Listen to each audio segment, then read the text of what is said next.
Hey, welcome back guys, and today we have another specialty change PvP tier list for you guys. We're updating this tier list for summer 2023.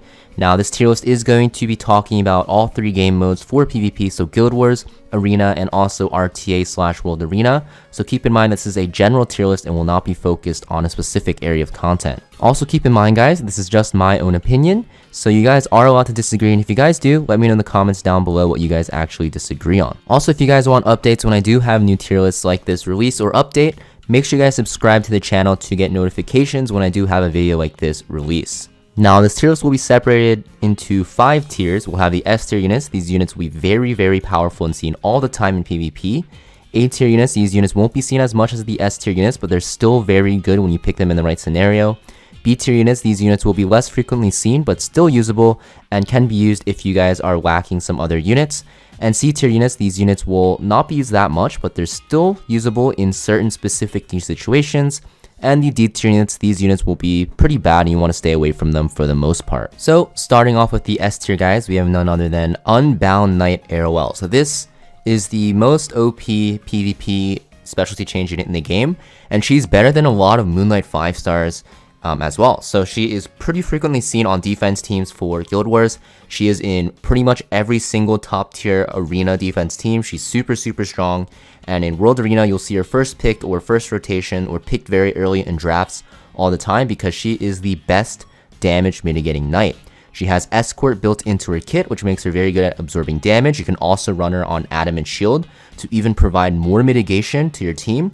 She also has a Dispel in her S1 and also her S3, and she also has a Stun as well, which can be very good for shutting down crucial units. And she also has a Barrier, which is very nice for giving your team a lot of mitigation. And the Barrier, guys, is super thick, making her super good at mitigating damage. You definitely are going to want to build her for PvP. She's so powerful, and she is going to be a crucial part in everyone's PvP roster because of how good she is at mitigating damage. Now, the only players that wouldn't actually use her are like cleavers, but you know, if you are forced into a standard draft in World Arena or you want to play a more auto style in Arena to climb, then she is a very good pick. And for Guild Wars, you pretty much have to have her built, especially because she's so good on offense and she's also very good in defense as well. Next up, we have Savior Aiden. Savior Aiden isn't really a specialty change unit you see on the specialty change menu, but you will get her from completing episode 4, and she is the light version of Aiden. She is one of the best damage dealers in the game because her S3 does so much damage and penetrates defense. She has evasion built in her kit, which makes her super sticky on the field. She also has invincibility for her team after S3ing, which is super nice, and she has sustain with her S1. That does a lot of damage as well because she has built-in lifesteal with her S1 and evasion. She becomes very annoying on the battlefield, and the counterattack on her S2 is very nice as well, making her one of the best damage dealers in the game. You will also see her very frequently in every defense team for Guild Wars and Arena, similar to SC ROL. And honestly, you can pair them together. They synergize very well together because of the mitigation for Savior Aiden to do a lot of damage while staying alive. And also Savior Aiden benefits from having SC ROL from her side because SC ROL buffs light units, and Savior Aiden also buffs light units as well in the skill tree. Next, we have Mercedes. So Mercedes, not really a specialty change unit technically, but I do include her in my specialty change tier list because she's kind of similar to Savior Aiden, where you want to actually get her after clearing episode 3 and change her, and she becomes a very different unit. So before her specialty change, she's an AoE damage dealer mostly for PvE, but after her specialty change, she becomes super strong for PvP because of her revive, and also because you get an artifact for her that will have a chance to counter with her S2. She's extremely good on defense teams for Guild Wars and Arena. She has so much RNG built in. And in World Arena, you can actually pick her as a fire damage dealer because there's not a lot of good fire damage dealers out there. Defense teams though, she's extremely powerful, like I said, because of the RNG. And if you do get unlucky and Mercedes is also in counter set and she counters twice, you're pretty much screwed. She can one-shot your entire team almost, so definitely a must-have unit in your PvP roster. You can pretty much pair like these 3 units on Guild Wars defense, like just the 3 of them together for one team, and it will be a good defense team for Guild Wars. Now we have A tier units, guys. These units are still very good, but will not be as universally picked as the S tier units. We're going to talk about why they're good and in what situations you actually want to pick them. So starting off at the top of the A tier, we have Shadow Knight Pillis. So I rank her super highly because of how powerful she is in Guild Wars offense. She pretty much counters every single Conquerlius team out there, which makes her very good because she has that cleanse for her team, and she can also provoke lock the Conquerlius. She also has very high defense, making her a very good light bait, and she can also kind of be picked in World Arena at the lower ranks if you guys are struggling to have a good cleanser, because like I said, she can cleanse your team and she's super tanky and can hold Aureus, and in Guild Wars offense, she is a decent pick as well. Now, if this was a purely RTA tier list, she would be a little bit lower, like probably C or D tier, honestly. But because of how good she is in Guild Wars offense and Arena offense, have to rank her in the A tier because she can also be used, honestly, in World Arena as well. And I've seen some people actually pick her when they need a decent cleanser that can also hold Aureus. Next, we have Adventure Ross, guys. So he used to be actually S tier after his most recent buffs, but the meta has shifted to a point where he's not as good because we have SC Airwell now, who just does what Adventure Ross does, but better. She can mitigate more damage, she can lock down a unit, she can also, give your team a fatter barrier than Adventure Ross can with his runes. So Adventure Ross is good at single target mitigation because of his rune for the backline unit, but SC Airwell's S3 barrier is just so broken that she's just a better version of A-Ross. A-Ross can still be used in defense teams and in World Arena and in offense teams, but for the most part, SC Airwell would just be a better option that's more consistent and more safer. Next up, we have Researcher Carrot. So some people might be surprised she is this high up, but I think she's a pretty decent unit now, especially because we have S10A, especially in World Arena, running around, and there's a lot of units that are very good that are of the Earth element, like Landy and Zahak. Researcher Carrot becomes very good, and she's tanky enough where she won't just die from like random one-shot combos from like a Ravi S3 or even like S10A S3. So she's very good in offense as well because you can pick her into Earth units, and she's very good because if she baits Ice units actually and she's tanky enough, she can just apply burns as well. Now, I really like her actually because she can also hold Tagahells. You can even run her on like Edika's to make her cycle her S3 faster, which makes her very good. And I think even though she can't be used on defense, because she's such a good offensive threat on offense teams and in World Arena, and because she is a fire DPS, which there are not really a lot of good fire DPSs of, she is a very good option. And I think she is a very good counter to Landy, who is running around in the meta right now and doing a lot of havoc. So I think Researcher Carrot, guys, is making a bit of a comeback. Not super broken like S tier like she was before, but I think the A tier, the middle of the A tier, is a good spot for her right now. Next, we have SC Doris, guys. So for Guild Wars, she's like obviously S tier for sure because she's such a good dark bait. She can just tank any dark unit forever, and she's very good. But because it's a general purpose tier list, like I said, she's in the A tier. But yeah, like I said, very good in Guild Wars offense and Arena offense. She is the master of baiting dark units. That sounds little sus, but you guys get what I'm saying.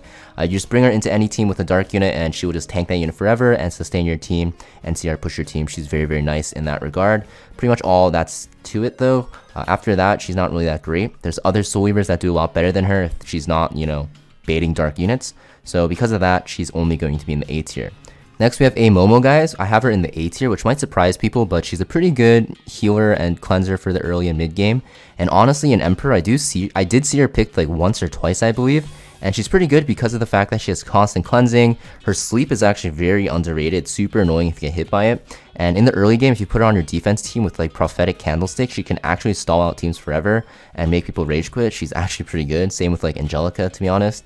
But I think for cleansing, if you don't have a good cleanser, she's a very good option. You can run her with Shadow Knight Pillis with like 1 DPS against any teams that have heavy debuffs, and you should be fine. Even like Researcher Carrot or Savior, Aiden, or Mercedes are good to pair with them if you're fighting like a Conquerlius team or a Lua team, and you should be able to actually win that battle pretty easily.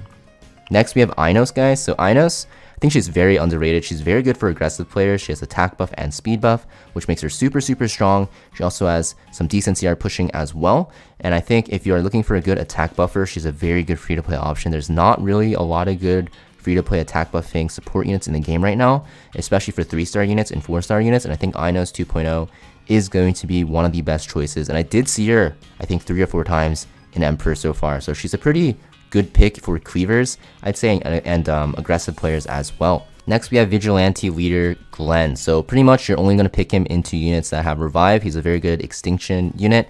Not as good as other Extinction units that you can get like Milim and stuff like that from 5-star pulls and stuff like that, but he is a good free-to-play option. And if you really need an Extinction unit, he's a good choice to actually build. Falconer Clary, guys, will be leading off the B tier. So these B tier units, like I said, not as great, but can still be usable. Falconer Clary is pretty good in Guild Wars offense. You can use her as a defense breaker to lock down an opponent and just one-shot them. Also not terrible in World Arena. I did accidentally pick her twice. Actually, I tried to pick Ocean Breeze Luca and I ended up picking Falconer Clary, which is a funny story, but I still won both battles because she's actually still pretty good. I think the only reason why she's not as good is because, like I said, there's a lot of cleansers in the meta, and also because of the fact that she can't really speed contest anymore without giving up too much bulk.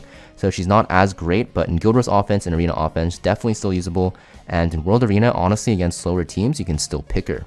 Next, we have Shepherd Jenna, pretty good debuffer, but outside of that, not really anything else. The Frostbite debuff is pretty good, especially against slower teams that don't have cleansing.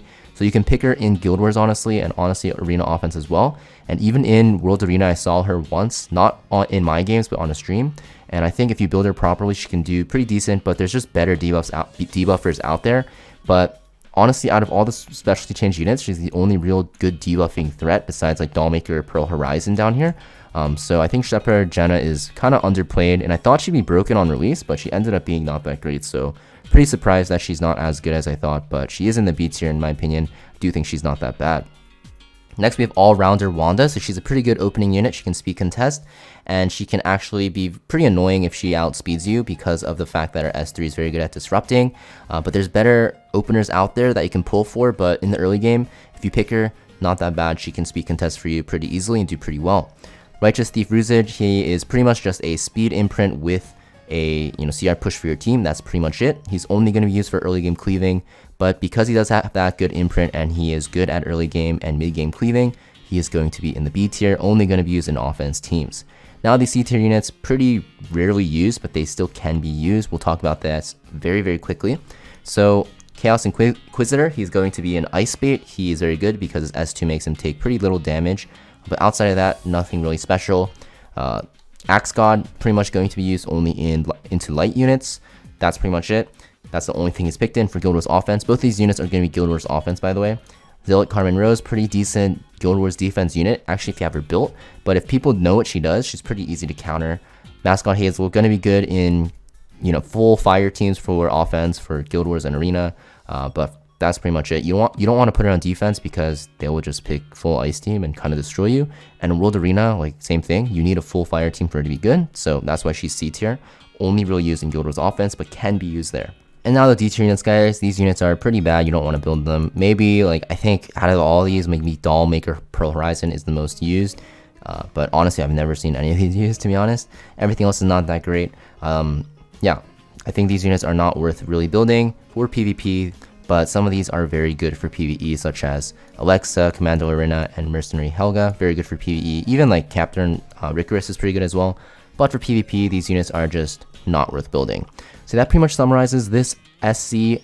So that will conclude the specialty change PvP tier list, guys. Like I said, if you guys have any disagreements, let me know. It is fine to disagree. Just let me know in the comments down below what you guys actually think.